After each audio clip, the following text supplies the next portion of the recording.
platicamos con el doctor Rodolfo Pérez. Rodolfo, muchas gracias por estar aquí. Muchas gracias. Gracias, señores senadores, por acogernos aquí. Gracias a quienes asisten. Primero que nada, a reserva de perder mi tiempo, que es corto el que nos dan, pues quiero destacar que con los dedos de esta mano no se cuentan los senadores presentes. Esa es una vergüenza. Este es un problema de la mayor importancia para este país. Primero. Segundo, aquí se nos dijo que no debe haber pacto con la reforma. Yo estoy de acuerdo con eso. Lo que tiene que haber es terror. Y ahorita lo voy a demostrar. Terror con esta reforma. Y tercero, se nos dice, bueno, es que hay que recaudar el monto de 1.6 billones de pesos. Pues sí, nada más que la delincuencia organizada no se mide en razón de lo que se recauda. Problema de constitucionalidad. ¿Sí? Y cuarto, vamos a ver cuál es la mejor barbacoa, ¿no? Al final. Bien. ¿Qué es lo que me parece a mí, para que nos quede muy claro? Esta reforma que se propone es para mí claramente equivocada, contradictoria entre sí, plagada de inconstitucionalidad, es un desastre y ningún artículo sirve para nada. Y no hay que decirlo nada más así, hay que fundarlo, ¿verdad? Porque les hagan más bien a decir, no, ahorita lo vamos a ver. La base de todo esto es perseguir a las empresas fantasma y a las factureras, etcétera, y asociar esto a la idea de delincuencia organizada. Hay que entender primero, antes que nada, que para hablar de un delito de delincuencia organizada debe haber conejo. O sea, para que haya caldo de conejo, tiene que haber conejo, ¿verdad? Entonces, si vamos a hablar de un delito de delincuencia organizada relacionado con el fraude fiscal bajo ciertos supuestos, pues tiene que haber primero delincuencia organizada, los presupuestos, si no, no se puede dar. Y la delincuencia organizada es una organización de hecho de 3 o más personas, ¿sí?, para cometer en forma permanente o reiterada delitos del artículo 2 de la ley de la delincuencia organizada, ¿no? Una organización de hecho. Pero resulta que cuando una persona física o quien se constituye como persona jurídica entra, ¿sí?, a funcionar, vamos a decir, en el sistema económico del país, por decirlo de una manera muy fácil, pues ellos lo hacen a través de las vías legales. Y para decir de una manera muy sencilla, para que se entienda, no hablamos de organizaciones de hecho, sino voy a parafrasear lo que dice la propuesta, sino organizaciones jurídicas de derecho. Entonces no pueden ser delincuencia organizada por definición, primero. Y luego es una organización permanente de hecho para cometer delitos. Las empresas no están organizadas para cometer delitos, están organizadas para producir en el país, para generar ingresos, para dar empleos. No puede haber delincuencia organizada por definición, tampoco, ¿verdad? Y además, la delincuencia organizada tiene por característica que ingresa, o que todos sus ingresos tienen un origen ilícito. El ingreso por narcotráfico es ilícito, por la trata de personas, por el tráfico de armas, por el tráfico de órganos y tal. Pero ¿saben qué? El ingreso por el fraude fiscal, hay que verlo de origen, no es ilícito. Las empresas al producir, al trabajar en las personas físicas, generan ingresos que la ley regula. Son ingresos lícitos, no son ilícitos. Entonces no puede haber delincuencia organizada. Yo no sé a quién se le metió en la cabeza esta estupidez. Perdónenme que lo diga, pero esto es un desastre. Entonces, como no puede haber delincuencia organizada, hay que ver lo desorganizado de esta propuesta también, ¿verdad? Bien, aquí lo que se genera es algo que yo digo que es el Dr. Jekyll. Vean ustedes, lo que dice el Senado es, a ver, por un lado vamos a tener fraude fiscal de personas que no son delincuencia organizada, y por otro lado vamos a tener fraudes fiscales de personas que sí son delincuencia organizada, porque cuando llegan a la fracción 3, en el monto de 3 tantos más, pues ya nace la delincuencia organizada. Entonces, lo que nació lícito se convierte en ilícito, ¿sí?, por un peso que excede esos montos. ¿Ah? Entonces, la delincuencia organizada, por eso son organizaciones de hecho, porque son ilícitas, no se pueden constituir conforme a la ley, está prohibido. Mientras que las personas jurídicas o las personas físicas que ingresan al sistema tributario, pues van en un canal legal.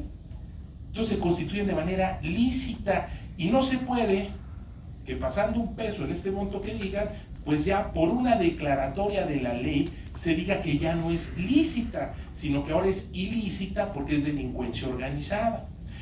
Entonces lo que está haciendo el Senado es crear, ¿sí?, los nuevos cárteles en México.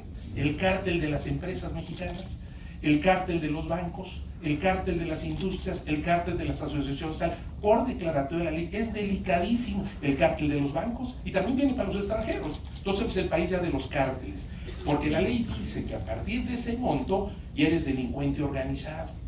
Cuando la delincuencia organizada es una organización de hecho, no una cuestión jurídica, pero aquí jurídicamente se dice que cuando excediste ese peso, pues tú, industria refresquera, industria cementera, industria acerera, ya eres un cártel. ¿Cuál? Pues el cártel de la industria acerera, un megacártel, y aparte lo que venden los tornillos, pues el cártel de los ferreteros, ¿no? O sea, hay distintos cárteles, ¿no?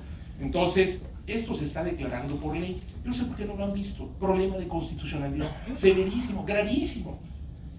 Los senadores están creando cárteles en este país por disposición de ley, ¿eh? Eso es lo que está pasando. Ahora, como ya tenemos estos cárteles, a través de esta propuesta que se hace en esta terrible reforma, pues hay que ver cuáles son las consecuencias, ¿sí? Y fíjense nada más, el fraude fiscal, a ver, ¿qué quieren perseguir, no? Se reformó hace años el artículo 92 para prever ahí la reparación del daño de una manera exageradamente abusiva, porque les cobran en materia penal no solo lo que deriva del delito, sino lo que debes por omisiones de otros impuestos que no tienen que ver con delito, actualización, recarga, etcétera, ¿no? Bueno, claro, nada más que la reparación del daño no es conteste con la delincuencia organizada, se excluyen por definición. En la delincuencia organizada lo que existe, senador, es el decomiso, no la reparación del daño.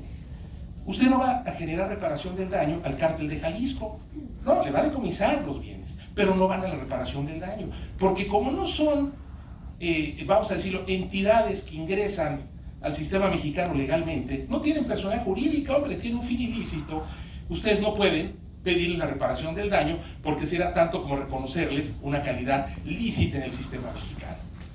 Yo no sé si los senadores han acudido a las leyes fiscales y han visto si hay un capítulo en las mismas que diga de la forma de tributar de la delincuencia organizada. No existe, no existe, ¿verdad? Y por ahí impuesto sobre la renta de los sicarios, ¿no? Y el monte, y a ver quién más, ¿no? Bueno, pues aquí lo tienen, ya lo acaban de hacer. Como va a haber cárteles de empresas, de industrias y todo, entonces a los cuales van a exigir la reparación por fraude fiscal, pues hay que hacer ese capítulo, ¿no? Capítulo de la delincuencia organizada empresarial en México. Y a ver quién viene a invertir este país. Y van a ver el problema gravísimo que están dando. Eso es por no tener buenos asesores. Bueno, pero voy a darle otra consecuencia. No confunda la reparación del daño con el decomiso. Entonces, estas reglas de la reparación del daño, pues no van a tener aplicación.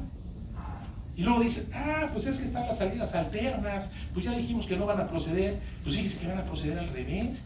Porque las salidas alternas, lo que está en el fondo es, primero que nada, la reparación del daño, ¿no? Pero como no se va a exigir la reparación del daño porque es delincuencia organizada, sí van a proceder. ¿Cómo le parece? Es al revés ahora. Claro, porque técnicamente no están entendiendo lo que están haciendo. Y después, no quiero quitarle su tiempo, porque luego ya ven que dicen, pero el fraude fiscal es un delito perseguible de querella. La delincuencia organizada nunca se puede perseguir por querella, porque hay obligación de perseguirla, no si quieren o no quieren. Otro problema de constitucionalidad. ¿Sí? El monto, a través de tal monto, entonces ya vamos a poner que es delincuencia organizada. El monto no es determinante de la delincuencia organizada, jamás lo ha sido y no puede serlo. Y esta es la cosa que me parece más grave, que yo pienso que aquí sí que no se dieron cuenta, porque si se dieron cuenta es gravísimo. El mecanismo que se está generando es para quitarle a las empresas y a las industrias sus bienes, quedarse en manos del Estado. Vean ustedes por qué. Olvídense la ley de instituciones de dominio, eso es para niños. Esto es lo importante. Cuando yo digo que tú, industria acerera, vamos a decir, con 7 millones, espérenme tantito, 7.805.000 pesos, ya eres miembro de la delincuencia organizada, eres el cártel de la industria acerera, entonces ya te someto a un régimen de excepción. Pero, como ya eres delincuencia organizada, no puedes existir conforme a la ley, hay que liquidarte, porque es delincuencia organizada, está prohibido que existas. Entonces, ¿sabes qué va a pasar? Todos tus bienes vienen para el Estado. Bienvenidos, ¿eh? Es una desgracia lo que están haciendo. De verdad, senadores, es una desgracia. Yo lamento mucho que no haya senadores de otros lugares para que vean las cosas, y no estamos discutiendo por encimita, ¿no? Sino que vayamos a los temas de fondo en esto, para que vean ustedes la gravedad de esta reforma. No es para espantarse, es para tener terror. Muchas gracias.